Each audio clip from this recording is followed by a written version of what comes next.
السلام علیکم ورحمۃ اللہ وبرکاتہ. وعلیکم السلام. میں ظاہر شاہ باجوڑ جنسی پاکستان سے بول رہا ہوں. آپ کا ویڈیوز میں دیکھ رہا ہوں. اللہ آپ کو مزید توفیق دے دین کی نشریات کی.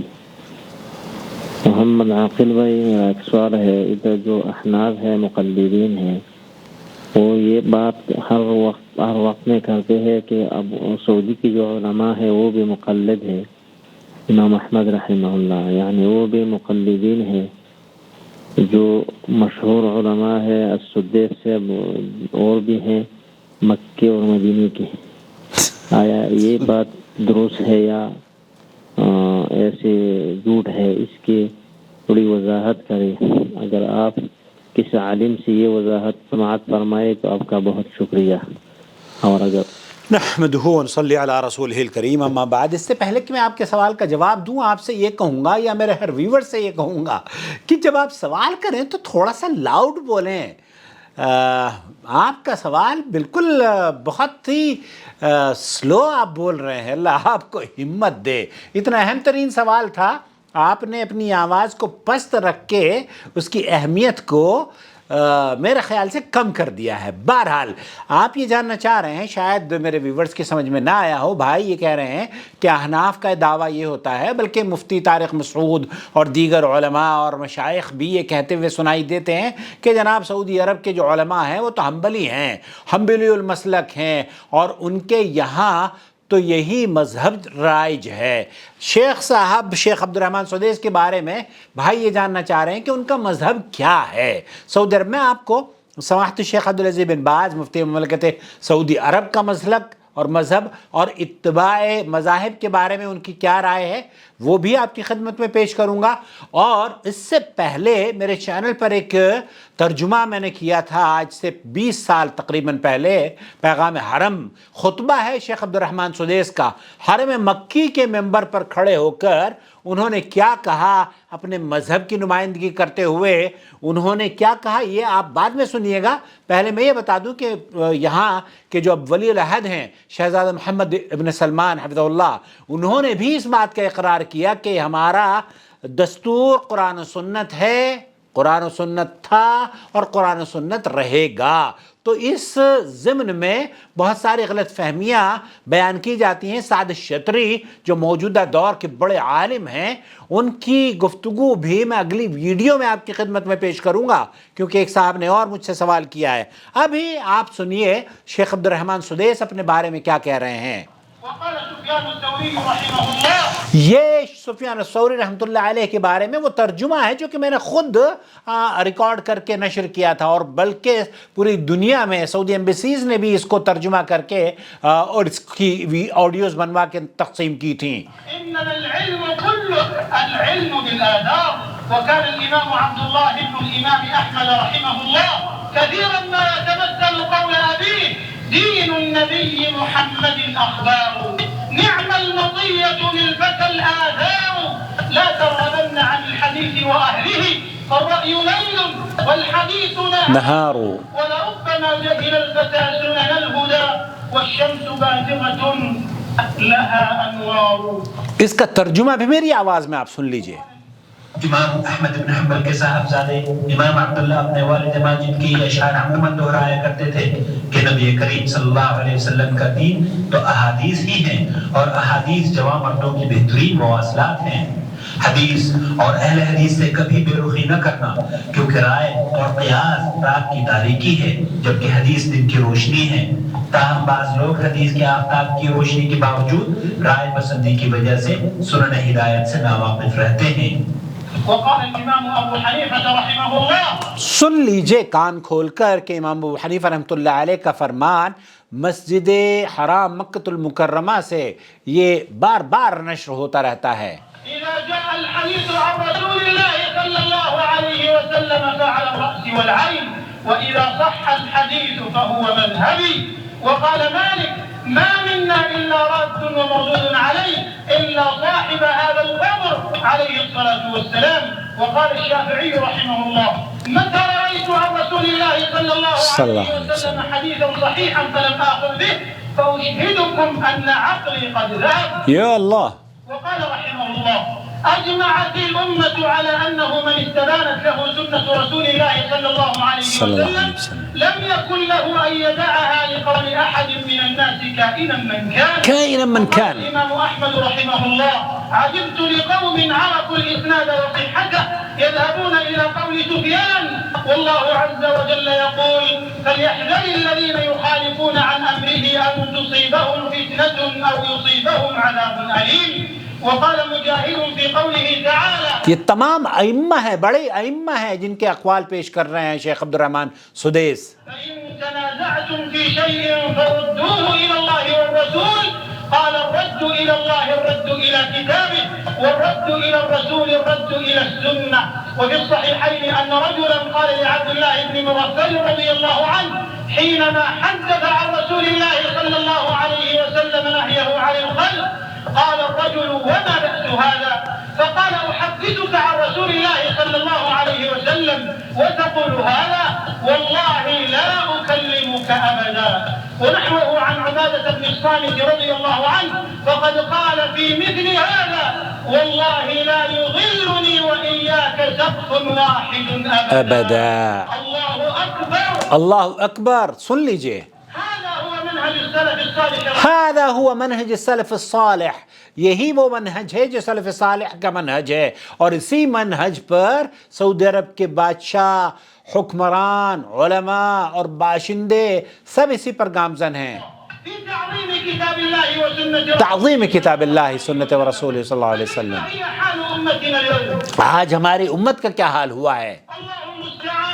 لقد خلفت خلوف تعرف منهم وتنكر جعل بعضهم كتاب ربه وسنة رسوله صلى الله عليه وسلم خلفه ظهريا وساروا وراء ما تمليه عليه أهواؤهم فحكموا العقول على أدلة المنقول. يا الله. وأضلوا والعياذ بالله. وتمام. اور امام ابو حنیفہ رحمۃ اللہ علیہ فرمایا کرتے تھے کہ جب رسول اکرم صلی اللہ علیہ وسلم کی حدیث مل جائے تو سر آنکھوں پر، اور صحیح حدیث ہی میرا مذہب ہے. اور امام مالک رحمۃ اللہ علیہ فرمایا کرتے تھے قبر رسول صلی اللہ علیہ وسلم کی طرف اشارہ کر کے کہ ہم میں سے ہر شخص کی بات کو لیا بھی جا سکتا ہے اور چھوڑا بھی جا سکتا ہے. بالکل اس قبر والے کی باتوں کو، کیونکہ اس کی کسی بات کو رد نہیں کیا جا سکتا. اور امام شافعی رحمۃ اللہ علیہ فرمایا کرتے تھے کہ اگر میرا عمل حدیث رسول مل جانے کے باوجود اس کے مطابق نہ ہو تو جان لینا میری عقل جاتی رہی. اور یوں بھی فرمایا کرتے تھے کہ امت کا اس بات پر اجماع ہو چکا ہے کہ جسے رسول اکرم صلی اللہ علیہ وسلم کی سنت واضح ہو جائے تو اس کے لیے روا نہیں کہ لوگوں میں سے کسی شخصیت کے قول کی وجہ سے رسول اکرم صلی اللہ علیہ وسلم کی سنت کو چھوڑ دے، چاہے وہ شخص کتنا ہی بڑا دیندار کیوں نہ ہو. رسول اکرم صلی اللہ علیہ وسلم کے سامنے کسی کے قول پر عمل ہو اس کی گنجائش بالکل نہیں. بالکل نہیں. اور امام احمد بن حنبل فرمایا کرتے تھے کہ مجھے ان لوگوں پر بڑا تعجب ہے جو احادیث رسول کی اسناد اور صحت جان لینے کے باوجود سفیان کے قول کی طرف جاتے ہیں، حالانکہ اللہ عز و جل فرماتا ہے کہ جو لوگ اس رسول کے امر کی مخالفت کرتے ہیں فَلْيَحْذَرِ الَّذِينَ يُخَالِفُونَ عَنْ أَمْرِهِ أَن تُصِيبَهُمْ فِتْنَةٌ أَوْ يُصِيبَهُم عَذَابٌ أَلِيمٌ. اور امام مجاہد رحمۃ اللہ علیہ اللہ تعالیٰ کے قول فَإِن تَنَازَعْتُمْ فِي شَيْءٍ فَرُدُّوهُ إِلَى اللَّهِ وَالرَّسُولِ کی تفسیر میں فرمایا کرتے تھے کہ رد إِلَى اللَّهِ یعنی اللہ کی طرف اپنے اختلافات کو لوٹانے کا معنی یہ ہے کہ اختلافات کو کتاب اللہ پر پیش کیا جائے، اور رسول اللہ صلی اللہ علیہ وسلم کی طرف اختلافات کو لوٹانے کا معنی یہ ہے کہ رسول کی سنت کے سامنے اپنے اپنے اختلافات کو پیش کیا جائے. اور صحیح بخاری اور صحیح مسلم کی روایت ہے، حضرت عبداللہ بن مغفر رضی اللہ تعالی عنہ نے حدیث بیان کی کہ کنکری پھینکنے کے بارے میں رسول اکرم صلی اللہ علیہ وسلم نے منع فرمایا ہے، کیونکہ اس کنکری سے نہ تو کوئی شکار ہی ممکن ہے اور نہ کوئی فائدہ، البتہ اس کنکری کی وجہ سے کسی کی آنکھ ضرور پھوٹ سکتی ہے. ایک شخص نے کہا کہ ایسا کرنے میں حرج ہی کیا ہے؟ تو حضرت عبداللہ نے کہا کہ میں تو رسول اکرم صلی اللہ علیہ وسلم کا فرمان تمہیں سنا رہا ہوں اور تم کہتے ہو کہ اس میں حرج ہی کیا ہے؟ اللہ کی قسم میں کبھی تم سے بات نہ کروں گا۔ اللہ اکبر۔ اور عبادہ بن صامت رضی اللہ تعالی عنہ نے بھی ایسی ہی کوئی بات کہنے پر ایک شخص سے فرمایا کہ اللہ کی قسم میں کبھی اس چھت کی چھاؤں میں نہ ہوں گا جس کی چھاؤں میں تم ہوگے، یعنی کہ ایک چھت کے نیچے کبھی بھی اکٹھا نہیں ہو سکیں گے۔ اللہ اکبر۔ کتاب اللہ اور سنت رسول اللہ صلی اللہ علیہ وسلم کی تعظیم میں تو ہمارے اسلاف کا یہی منہج تھا، یہی منہج تھا، اور کسی طرح کی کوئی مصلحت نہیں ہوتی تھی۔ بالکل۔ آج ہماری امت کا حال کیا ہے؟ اللہ المستعان۔ ناخلق لوگ آ گئے ہیں جنہوں نے عشق مذاہب کے متعدد بحروپوں میں اللہ تعالیٰ کی کتاب اور احادیث رسول صلی اللہ علیہ وسلم کو نظر انداز کرنا شروع کر دیا ہے، اور قیاس و آراء کے ایسے دن پیدا ہوئے کہ بشری افکار و اقوال کو وحی سماوی کے دلائل اور نصوص پر حاکم بنا لیا ہے، اور خود بھی گمراہ ہوئے اور دوسروں کو بھی گمراہ کر رہے ہیں، والعیاذ باللہ۔ یہ ہے سماحت الشیخ عبد الرحمن سدیس کی آواز، آپ نے سن لی ہے۔ انہوں نے اپنا منہج اور اپنے آباء و اجداد کا منہج، علماء سعودی عرب کا منہج اور سلف صالحین کے منہج کو بالکل واضح کر دیا ہے۔ اب آپ یہ جاننا چاہ رہے ہیں کہ یہاں کے علماء کا موقف کیا ہے، چلیے میں آپ کو شیخ عبدالعزیز بن باز سے بھی اسی طرح کا سوال پوچھا جا رہا ہے۔ وہ کیا شیخ عبدالعزیز بن باز سے پوچھا جا رہا ہے کہ کیا چار مذاہب میں سے ہم ان مذاہب میں سے کسی ایک کی اتباع کرنا واجب ہے یا ضروری ہے یا نہیں ہے؟ تو شیخ نے فرمایا لیس ملزمن، یہ اس کا التزام کرنا اس پر واجب نہیں ہے کہ آپ کی ان چار مذاہب کی پیروی کریں۔